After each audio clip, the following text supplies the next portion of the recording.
இது வந்து இந்த ரம்பட டனல், அதாவது சுரங்கத்துக்கு போகிற பாதை. இப்போ இந்த இடத்துல தான் பணிகள் நடைபெற்றுட்டு இருக்கு. இது அப்படியே தொடர்ந்து பாருங்கள், இதனுடைய ஆழம் எவ்வளோன்னு சொல்லி இப்படியே அது போயிட்டுருக்கு. நாம் ஏற்கனவே சொன்னேன், இப்போ இது ஒரு பேரழிவுன்னு சொல்லிட்டு சொல்லலாம். இந்த பாதையை யாரும் யூஸ் பண்ணாங்க ஒரு 1 வீக்குக்கு. அஸ்ஸலாமு அலைக்கும் வரஹ்மத்துல்லாஹி வபரகாத்துஹு. பார்த்தீங்களா இப்படி சொல்லி போயிருக்குது. எல்லாரும் கடவுள்கிட்ட பிரார்த்திது, இலங்கையை வந்து மீட்டெடுக்கணும்.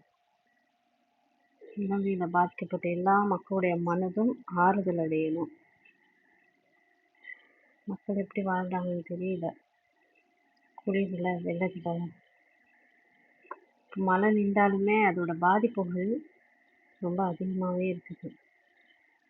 எனக்கு 2 நாளாக ஒரு யோசனை தோணிக்கிட்டே இருக்கு, ஏன் இப்படி பண்ணியிருக்க கூடாது அப்படின்னு. அதை சொல்லலாமா வேணாமா தெரியல. இந்த தமிழர்களை வெட்டணும் கொத்தணும்னு கூட தெரியுது இல்லையா? அவங்க ஏன் ஆள் வச்சு இந்த மலை கந்தூர்களுக்கு பாம்பை வச்சு அதை வெடிக்க வச்சு இவ்வளோ பெரிய அனர்த்தத்தை உருவாக்கியிருக்க மாட்டாங்கன்னு நினைக்கிறீங்க? எனக்கு இப்படி ஒரு எண்ணம் ஓடிக்கிட்டே இருக்குது மனசில். ஏன்னா இந்த தீவிரவாதிகள் அவங்கள விட மோசமானவங்க தான் இந்த விசமிகள். ஒரு கூட்டத்தை அழிச்சே ஆகணும்னு நினைக்கிறவங்க, தர்மத்தை போதிக்கக்கூடியவர்கள் சமுதாயத்தை அழிக்கணும்னு நினைக்கிறாங்க. ஸோ ஒரு வேளை அவங்களோட வேலையாக இருக்குமோ அப்படின்னு நான் யோசித்தேன். அதை சொன்ன மக்கள் ஏற்றுக்குவாங்களா தெரியல. ஏன்னா எல்லாரும் பாதிக்கப்பட்டிருக்கிறாங்க, எல்லா மக்களும் பாதிக்கப்பட்டிருக்காங்க. இயற்கை அனர்த்தம்னு சொல்கிறாங்க. ஒரு வீடியோவில் நான் பார்த்தேன், ஒரு அம்மா சொல்கிறாங்க, பெரிய சத்தம் ஒன்று கேட்டுச்சு, அதுக்கப்புறம் தான் இந்த வாங்கி இடிஞ்சிச்சு அப்படின்னு. அந்த சத்தம் என்னவா இருக்கும்?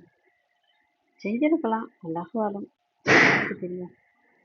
கடவுள் தான் எல்லாத்தையும் அறிஞ்சவர். சதிகாரர்களை இறைவன் சும்மா விட மாட்டான், அப்படி செஞ்சிருக்கார். எனக்கு அப்படிதான் தோணிட்டு இருக்குது மனசுல. தமிழர்களை அழிக்கணும் அப்படின்னு சொன்னதுல கொஞ்சம் சிங்கள கிராமமும் பாதிக்கப்பட்டிருக்குது. அப்படியா இருக்கலாம்னு என்னோட அனுமானம். எனக்கு சரியா பிழையா தெரியல. பாதிக்கப்பட்ட எல்லாருக்காகவும் செய்யுங்க, பிரார்த்தனை பண்ணுங்க. எல்லாருக்கும் மன அமைதி கிடைக்கும்.